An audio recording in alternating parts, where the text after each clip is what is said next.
So mga sangkay, alamin po natin ang sitwasyon ngayon doon po sa Visayas. Mga sangkay, mayroon po kasing naganap na lindol.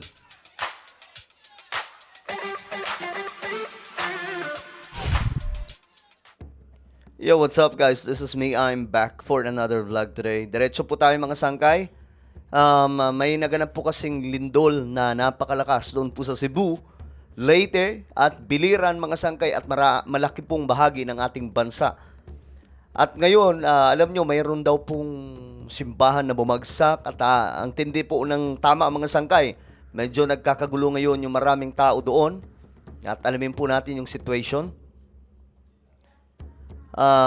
Ito po mga sangkay, ayon po sa report, lindol sa Cebu, niyanig ng magnitude 6.7. Actually guys, inakyat na po ito ngayon sa 7 magnitude na lakas ng lindol. Ayan po, doon po ito sa Cebu at mga kalapit pa mga lugar, kagaya po ng Leyte. Nangyari ang pagyanig eksaktong alas 9:59 ng gabi na naitala ang sentro nito sa silangan ng Bogo City. Sa lakas ng pagyanig ay naramdaman ito hanggang sa Northern Samar at Leyte. Actually, kahit po yung sentro ng Samar, naramdaman po ito. At ito po mga sangkay, yung mga actual na mga pictures, mga footage, mga sangkay na kung saan ito ang, ito may isa pong, building na nadali.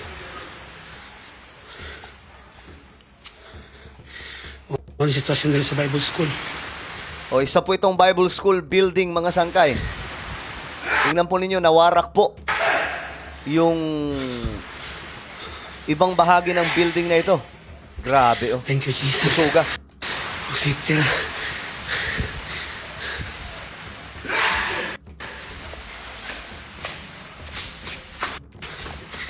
Mabuak. Grabe. Ah?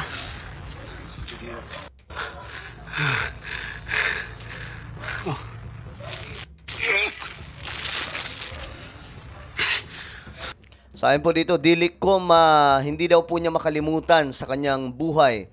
Grabe daw po yung lakas ng lindol na ito. Ito pa mga sangkay. Ito po yung situation naman po doon sa Sorsogon. Sorsogon Capitol. O, tingnan po natin mga sangkay. Ayan, naglabasan po yung maraming mga tao doon. Grabe.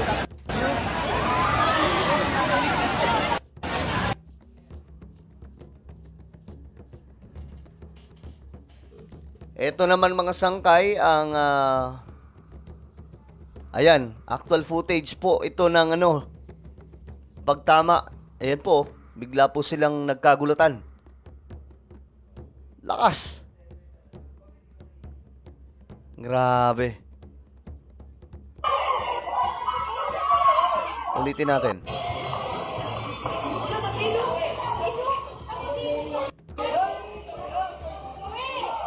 Yan na. Medyo hindi pa malakas. Ito, biglang lalakas mga sangkay.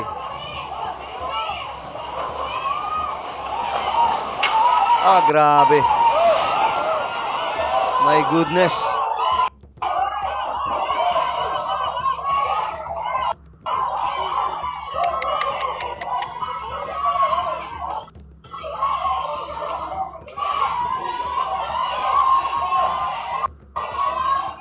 Grabe yung mga tao.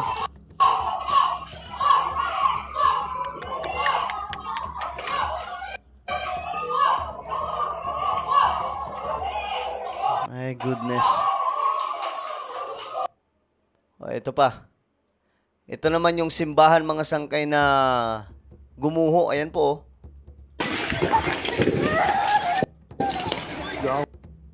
Ayan. Grabe. Ito. Nakunan ng CCTV footage ang loob ng isang bahay sa Santa Fe, Bantayan Island, Cebu. Grabe, sumasayaw po yung ano ng ilaw. Oh.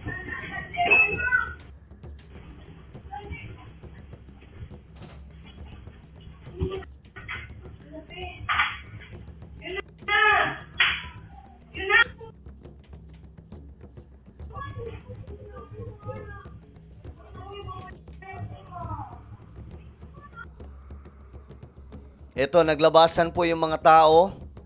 Doon po sa Iloilo po ito ha. Sa Mandurayao. Iloilo. Iloilo City po ito mga sangkay. Bali halos sa buong Visayas pala itong tinamaan na malakas na pagyanig. Labasan yung mga tao.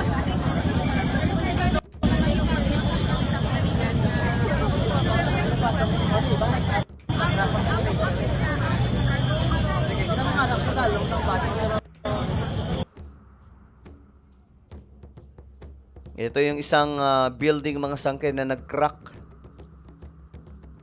Malakas po talaga kasi oh.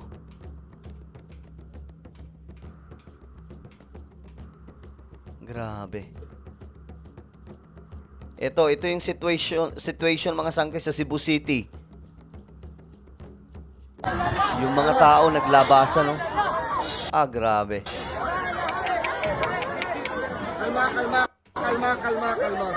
Kalma.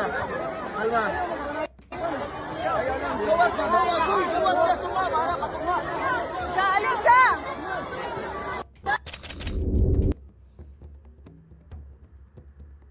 Ito, tingnan po natin. Governor po ito ng, saan ba to? Cebu Governor po ata ito. Struck Cebu. I know hadlok siya, but please stay calm and move to open areas. Keep away from walls or structures that may collapse and stay alert for aftershocks. I have instructed our teams on the ground to assess the situation, and we are now coordinating with the mayors and DRRM officers. Let's keep each other safe. Mag-amping tantanan. Okay. So, eto mga sangkay. May mga aftershocks pa po ito, no? Hindi pa po ito nagtatapos kaagad dito. Kaya praying na maging safety po ang lahat mga sangkay sa Cebu, Leyte, at Samar at maging doon po sa Western Visayas. Ito sa Sorsogon, ramdam din po sa Sorsogon, no?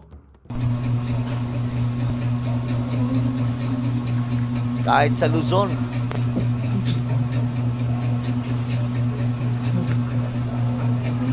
Ibig sabihin, ganun kalakas pala itong lindol. Ito, sa Bugo, Cebu. Situation doon, ito pa yung mga tao, mga sangkay na naglabasan, nagpanik.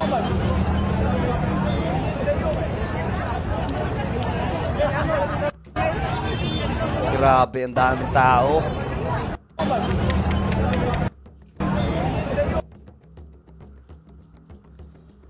Magnitude 6.9 ang linog na ang sentro ay Bugo o Bogo City, Cebu.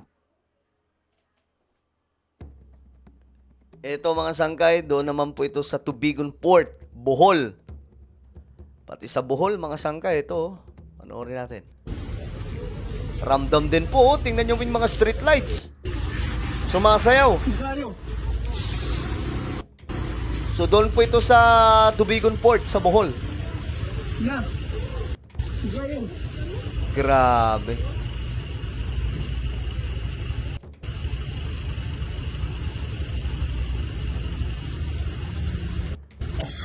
Ganong kalakas siya mga sangkay kasi tingnan nyo po yung street lights, oh. Yung mga poste, sumasayaw po talaga eh. Kasi kung mahina, hindi po aabot sa ganyan yan eh. Oh my God, bro, panundang. Giliw pa. Paano na? Ang paano?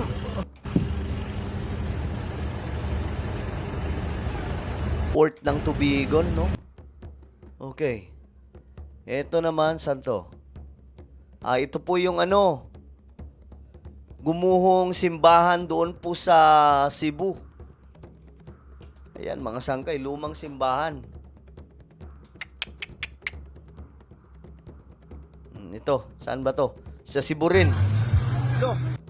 Linog guys, linog. Suka linog guys. Ito.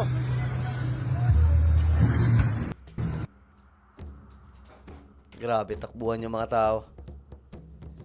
Ito naman, doon po ito sa students and some members of the UP Cebu community. Ayan po, naglabasan po sila.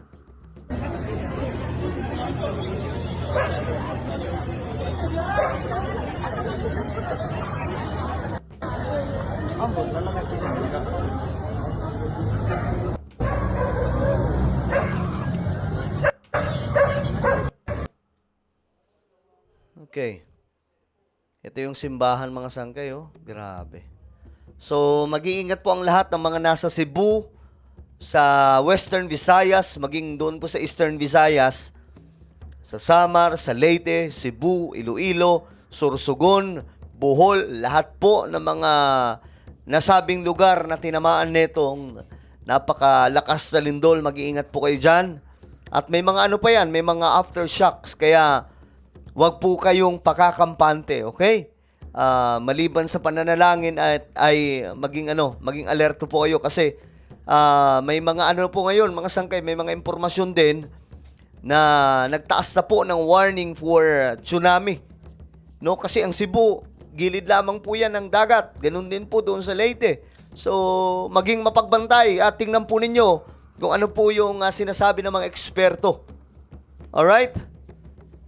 Ayun, mga sangkay. So, I'm praying for safety sa lahat po ng ating mga kababayan sa Visayas.